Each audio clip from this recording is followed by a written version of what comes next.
Article 4. Whether an infinite multitude can exist. Objection 1.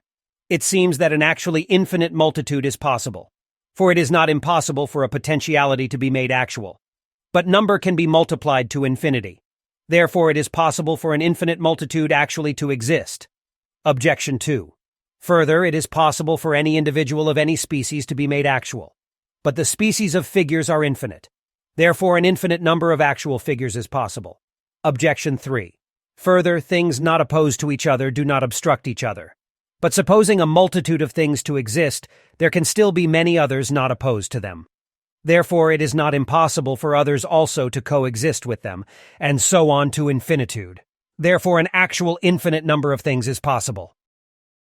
On the contrary, it is written, "Thou hast ordered all things in measure and number and weight." Wisdom 11:21. I answer that a twofold opinion exists on this subject. Some, as Avicenna and Algazel, said that it was impossible for an actually infinite multitude to exist absolutely, but that an accidentally infinite multitude was not impossible. A multitude is said to be infinite absolutely, when an infinite multitude is necessary that something may exist. Now this is impossible, because it would entail something dependent on an infinity for its existence, and hence its generation could never come to be, because it is impossible to pass through an infinite medium. A multitude is said to be accidentally infinite when its existence as such is not necessary, but accidental. This can be shown, for example, in the work of a carpenter requiring a certain absolute multitude, namely, art in the soul, the movement of the hand, and a hammer.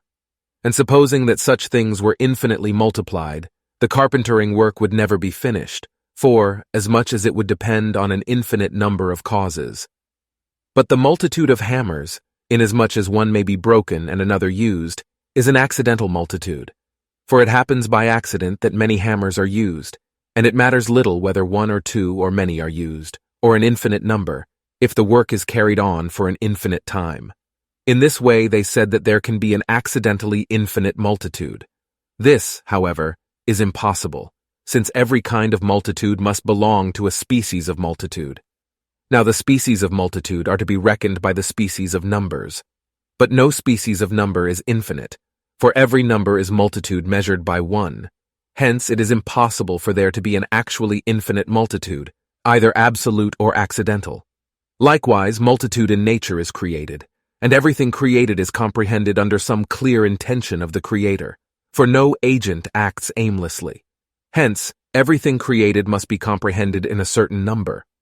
Therefore, it is impossible for an actually infinite multitude to exist, even accidentally. But a potentially infinite multitude is possible, because the increase of multitude follows upon the division of magnitude. Since the more a thing is divided, the greater number of things result. Hence, as the infinite is to be found potentially in the division of the continuous, because we thus approach matter, as was shown in the preceding article, by the same rule, the infinite can be also found potentially in the addition of multitude. Reply to Objection 1.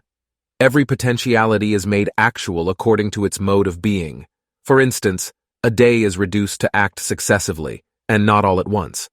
Likewise, the infinite in multitude is reduced to act successively, and not all at once, because every multitude can be succeeded by another multitude to infinity. Reply to Objection 2.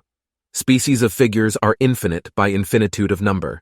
Now there are various species of figures, such as trilateral, quadrilateral, and so on, and as an infinitely numerable multitude is not all at once reduced to act, so neither is the multitude of figures. Reply to Objection 3. Although the supposition of some things does not preclude the supposition of others, still the supposition of an infinite number is opposed to any single species of multitude. Hence, it is not possible for an actually infinite multitude to exist.